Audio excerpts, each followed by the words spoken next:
វិជនអ្នកកំសត់បើគុំបានវត្តជ្រោកអាស្រ័យសំអ្នកនឹងឥតមានតម្លៃយប់ថ្ងៃហួសទៅឥតប្រយោជន៍គួរអ្នកគុំភ្លាត់ផ្លេចវត្តលំនៅ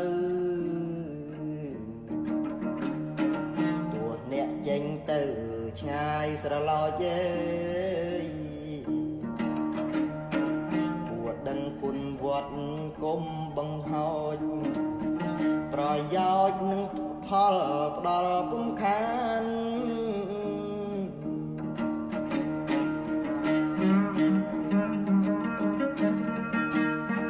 បើមានគេ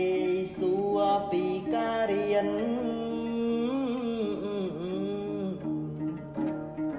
ចំណេញរបៀនទាំងប៉ុន្មានអ្នកគុំនិយាយបង្វែកដានត្រូវប្រាប់តាបានចេះព្រោះវត្ត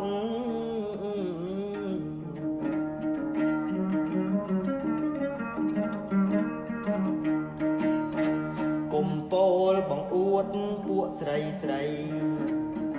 រូវស្ដីតាមត្រង់គុំបង្ភ្លាត់បំភ្លើងបំភ្លេចញីវត្តក្រែងទោសទាញទាត់ឲ្យវិនាង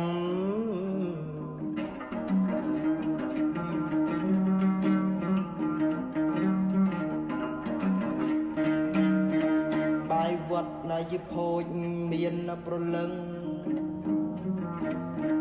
ពួននឹករំពឹងគុំទីទានាមែនមន្ត្រី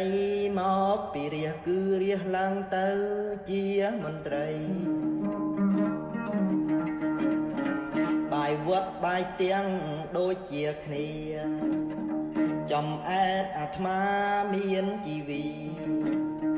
ឆ្អែតហើយរៀនសូត្រចេះខ្ទេចខ្ទីមុនីកើតមានដោយសារវត្តតែ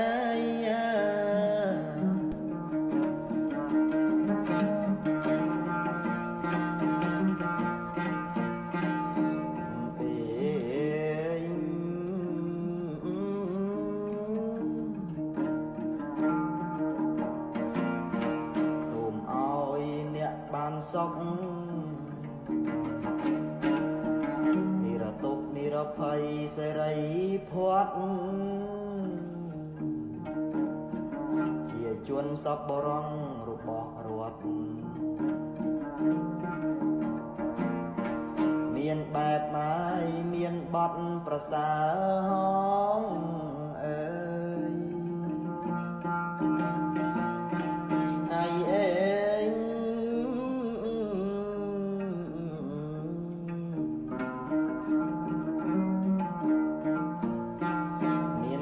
មានបទប្រសើរអើយ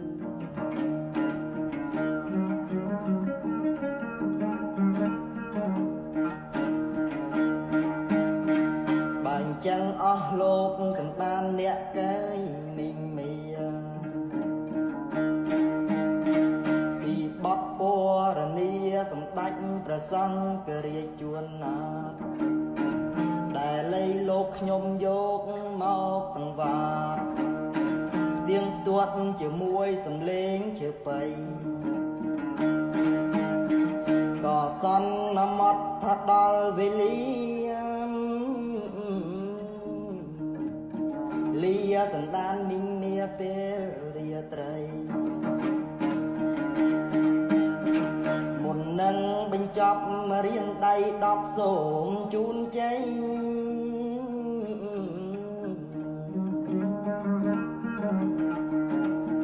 ឲ្យពុកម៉ែបងប្អូនកម្ពុជារដ្ឋបានសួស្ដីគុំឲ្យមានភ័យមកបៀតបានអីអើយអើបន្ទាន់កាយលាជួនសណ្ដាន